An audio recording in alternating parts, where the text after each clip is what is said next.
تربیت اولاد دنیا میں آنے کے بچے کی دنیا میں آنے کے بعد نہیں ہوتی ہے. تربیت کا پہلا مرحلہ ہمسر کا انتخاب ہے. ایسے ہی ہمسر یعنی میری کوشش بھی ہوتی ہے کہ مشکل الفاظ اور دقیق اردو یا عربی کو استعمال نہ کیا جائے, آسان زبان میں بات کی جائے تاکہ سب تک پہنچے. ہمسر سے مراد ہے کہ آپ جب اپنے بچے کی شادی کرنے جا رہے ہیں یا کوئی لڑکا یا لڑکی اپنے لیے شوہر یا بیوی چننا چاہ رہے ہیں تو اس کی شریک حیات کو کیسا ہونا چاہیے, چاہے وہ لڑکی ہو یا لڑکا ہو.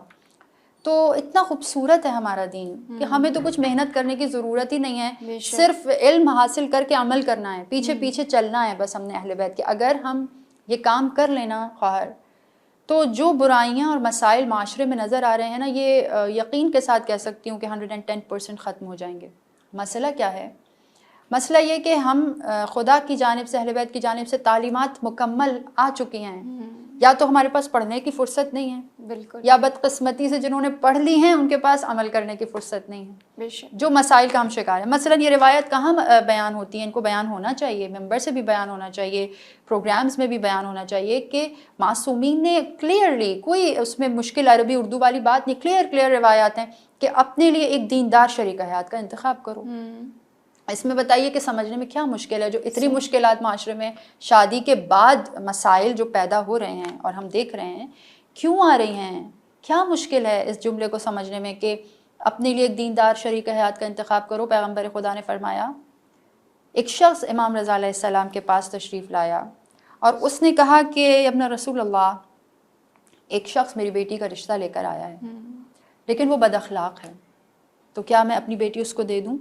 امام رضا علیہ السلام نے فرمایا کہ کبھی بھی اپنی بیٹی کا عقد نکاح کسی بد اخلاق شخص کے ساتھ نہ کرنا. صحیح. یہ جو آپ نے کہا دونوں اعتبار سے بتائیے. تو ابھی ہم بات کر رہے ہیں لڑکوں کے لیے کہ لڑکوں کو کیا پریفر کرنا چاہیے. معصوم روایت میں فرماتے ہیں کہ اپنے لیے ایک دیندار عورت کو چنو. صحیح. اس کے ساتھ ایک اور امپورٹنٹ بات جو معصوم کی روایت سے ہمارے سامنے آتی ہے, امام صادق علیہ السلام ارشاد فرماتے ہیں کہ کبھی بھی اپنے لیے کم عقل اور بے وقوف عورت کو نہ چننا. صحیح. کیونکہ آپ جانتی ہیں کہ عورت جذباتی ہوتی ہے نا, نارملی خواتین جذبات سے زیادہ فیصلے کرتی ہیں, عقل سے کم کرتی ہیں, تو ایسی خواتین سے اجتناب کرنے کو کہا ہے معصوم نے.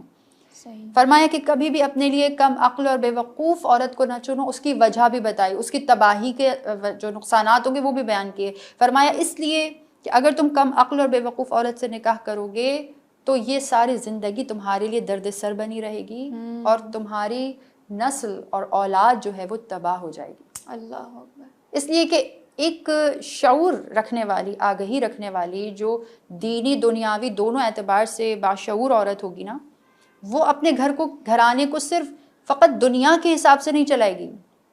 بے شک. اس کی پرائرٹیز میں سب سے پہلے دنیا کے ساتھ ساتھ دین بھی شامل ہوگا. بے شک. وہ کفایت شعار بھی ہوگی, وہ سلیقہ شعار بھی ہوگی, وہ جیسے کہ جو صفات عورت کی کوالٹیز میں معصوم نے بیان فرمائی, آپ کو بھی یقیناً معلوم ہوگا کہ جو صفات مرد کی خوبیاں ہیں وہ عورت کے لیے خامیاں ہیں.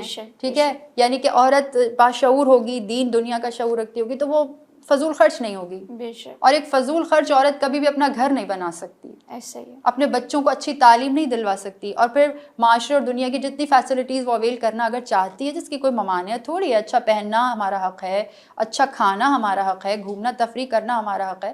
لہٰذا یہ تمام کی تمام کوالٹیز اسی عورت میں ہوگی نا جس میں عقل و شعور ہوگا. بے شک. وہ اتنا پلان کر کے چلے گی کہ وہ اپنے شوہر کی روزی کو اپنی محنت سے کمائی ہوئی روزی کی طرح قدر کرے گی. بے شک. اور اس کی قدردانی اس طرح سے کرے گی کہ جتنا محنت سے شوہر ارن کر کے آئے گا اسی جاں فشانی اور خلوص اخلاص کے ساتھ وہ اس کی اولاد کو اور اس کی جو بھی اس کی کمائی ہے اس کا استعمال کرے گی. مثلاً ایک مثال میں نے دی کہ ایک باشعور اور عقل مند عورت یہ کرتی ہے, لیکن ایک باشعور اور عقل مند عورت باقی معاملات میں بھی بڑی ہوشیار اور عقل مند ہوتی ہے. صحیح. وہ خاندانی مسائل ہوں, وہ معاشرتی مسائل ہوں, پھر وہ بے وقوفیاں کر کے اپنے